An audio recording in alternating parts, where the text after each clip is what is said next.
Jacob is snoring softly by the time the night nurse comes over to tell me that Rose is awake and asking for me. I get up and feel the sweat pooling under my tights running down the back of my knees. Just a few minutes ago, 2 other girls left, their bare thighs unsticking from the plastic seats with a series of satisfying thwacking noises. What I wouldn't give to feel the air against my bare skin right now. What I wouldn't give to make those thwacks. But for me, that's as silly a fantasy as planning a vacation to the moon. So I banish the thought from my head as I peek into Rose's room, stomping my feet a little to get the blood moving again. My skirt, a lightweight summer wool that actually seemed pretty stylish when my mother brought it for me in Macy's in May, before she made the tailor on Troy Avenue let it out by 3 inches until it billowed around me like a hefty bag, feels like it weighs 10 pounds. And even though I know it's horrible, I feel a little bit jealous when I see Rose reclining in her paper hospital gown, the long, thick hair of her dark brunette wig arranged prettily on the pillow, chewing on an ice cube. "How are you?" I ask, squeezing her free hand. It's cool and bloodless, although the monitor assures me that her pulse is 71 beats per minute. Rose smiles weakly and rubs her belly, which rises like a boulder under the thin white sheet.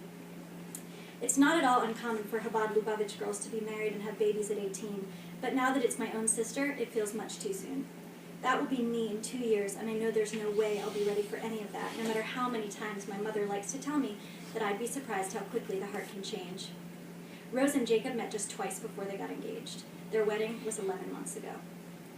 "I'm okay," Rose says, "but hungry." She leans forward conspiratorially. "Want to sneak me some M&Ms from the vending machine?" I know she's kidding. She's not allowed to eat, and even if she were, M&Ms aren't acceptably kosher. I'm glad that my sister is letting a bit of her old self shine through, though. I'm sure she never lets her husband see her eyebrows raised like this or the flash of delighted mischief winking in her cheeks like dimples. But she knows that when it comes to contraband, I am the wrong person to ask for help. My allergy to rule breaking is a running joke, so much so that my younger brother Amos likes to pester me with hypothetical questions every Saturday.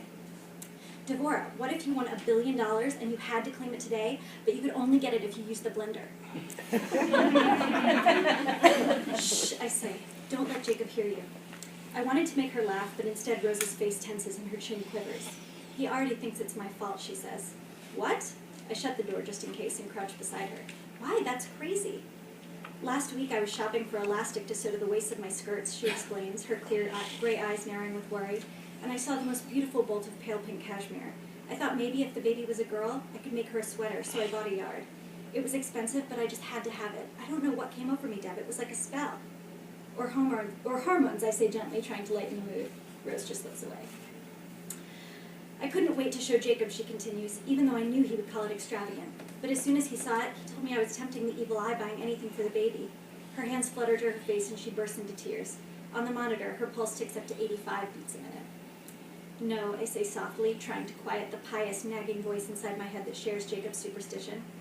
I take my sister's face in my hands and force her to meet my eyes, trying to mimic our mother's go-to gesture when she wants to both soothe us and snap us out of whatever we're complaining about. "You didn't actually sew the sweater, did you?" Rose shakes her head and bites her lip. "See?" I wipe the tears away with my thumbs. "That fabric could be for anything. A scarf, a bath towel, a new prayer shawl for Jacob." Now she is smiling through the tears. "Besides, the Talmud says the evil eye can only affect you if you worry about it. It's like an animal. It can smell fear." I say this breezily, as if I never worry about the evil eye, when both of us know better. There's an awkward silence, punctuated by the blips and beeps of the fetal monitor.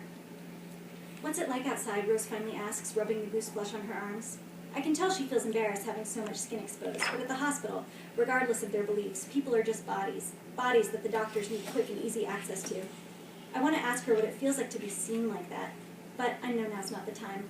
After all, asking about the weather is pretty much the universal code for "let's please change the subject." "It's kind of biblical," I say with a laugh. Rose smirks, her lips straddling the line between amusement and admonition. "Don't be silly, it's not Sodom and Gomorrah," she chides, adopting her big sister voice again. "It's just science, 2 air masses converging over water." "Well, I wish you could see it," I say. "It looks like the world is about to end."